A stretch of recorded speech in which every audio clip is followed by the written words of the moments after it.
Kelly and Peter, we are seeing that the water is already reaching Times Square at some points. I want you to take a look at the Gulf behind me. It is rough. This whole area is covered in water. It is inundated in water, and we're already seeing water on Times Square, much like what we saw earlier at 11:30 this morning. But the Gulf, it is angry right now. The winds are very, very strong. I mean, the palm trees are swaying side to side, but the biggest thing that we're noticing that's really changing by the second is the tide. Well, Megan, conditions right now on Fort Myers Beach, they're a lot more calm than they were several hours ago. I mean, we're not seeing rain right now. We're seeing a little bit of a drizzle here and there, but definitely not what we were seeing around 1:30, 2 o'clock.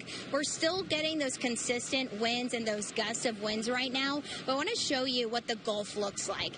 The Gulf is still pretty angry. You can see those white caps. I mean, this is not what we're used to seeing on Fort Myers Beach. On a typical day, this is as calm as can be. But take a look at how many people are out here right now.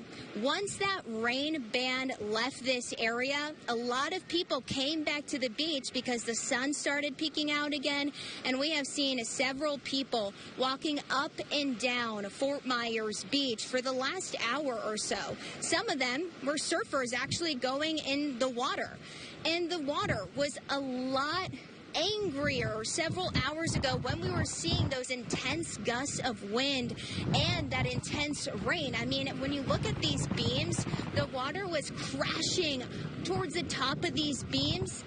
Right now, that's not the case. It's a lot calmer. The conditions are a lot calmer. I want to show you this video that a photojournalist Wicks took of this shelf cloud that came onto Fort Myers Beach when we got here about 2 o'clock. Brought such intense rain and intense winds. I mean, it was the kind of rain that hits you so hard in your face that it's kind of painful. You know what I mean? And there was a couple people out here, and there was this one guy in particular. He was sitting on this bench right here on Times Square, and he was looking out into the Gulf. And I came up to him. I mean, it is pouring rain. It is painful to be out here in that time. I came up to him and I said, you know, what's your name? His name's Adam. I said, what are you doing out here? Listen to what he had to say.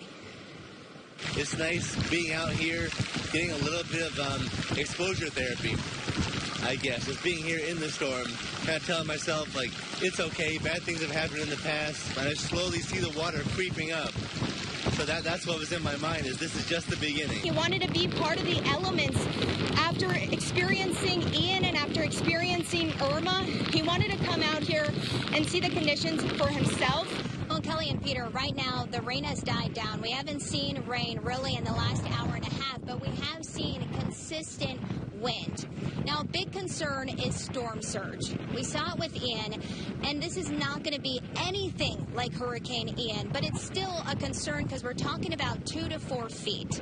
Right now, our photojournalist, John Wicks, he's actually on the berm. We've been talking about this emergency berm project that crews have been working on, so he's going to go ahead and lower that camera for us and put it at eye level with the berm.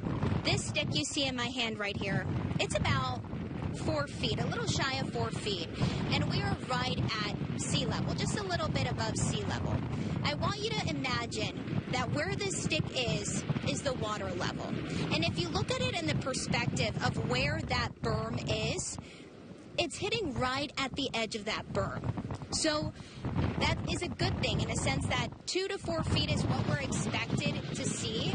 At most 4 feet during that high tide hour, which is in the wee hours of the night. And we're also dealing with a full moon tonight, which also increases the tide. But the fact that this stick hits the edge of this berm right at the tip gives us a good idea that this berm would most likely do its job in protecting us from the storm surge.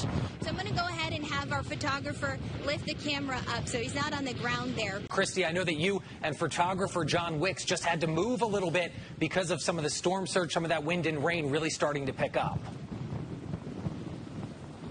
Yeah, Jeff and Megan, we are right near Times Square, right by the pier, and we're parked on the sand here, and the tide is coming in so quickly, we had to move our car immediately because we were worried that the sand was going to get really soft and our car was going to get stuck. But this tide, guys, has come in so fast. I mean, take a look at this. It's hard to tell because it's so dark out, but we are right towards the edge of Times Square, and this is where that water is right now, and we're not even at high tide right now. Up, starting to pick up a little bit more now, and this rain is really pelting. It's hard. The Gulf, it's low tide, it's starting to recede. Back when it was high tide, we started seeing some of that water hit Times Square, but right now it looks like the tide is receding. But we're expecting about 2 o'clock in the morning. That's when we're going to see high tide again here on Fort Myers Beach. And that's when our meteorologists are expecting to see that 2 to 4 feet of storm surge. We're going to be out here all night monitoring these conditions. If you take a look behind me, this is actually the berm. We know that crews have been working on this emergency berm project. And the goal of this berm is to protect us from storm surge. So hopefully, if we do see that storm surge from Hurricane Idalia, this berm will do its job to protect our community. It's Christy Soto, who has been blowing in the wind for a few hours now. Christy?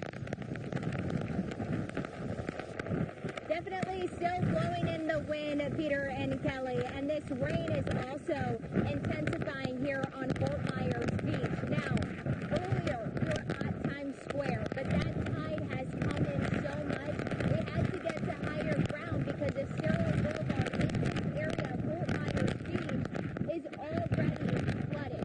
So right now I'm at the base of the Matanzas Pass Bridge, right by Margaritaville, and this whole area around me is flooded. Right now our photographer John Wicks is actually on an elevated median, and I am on the street here, and we're already seeing up to my ankles with this flooding, and we're just now getting a lot more rain. We're starting to see that band of rain come through this area. I mean, take a look at this pile near the Diamond Head Resort.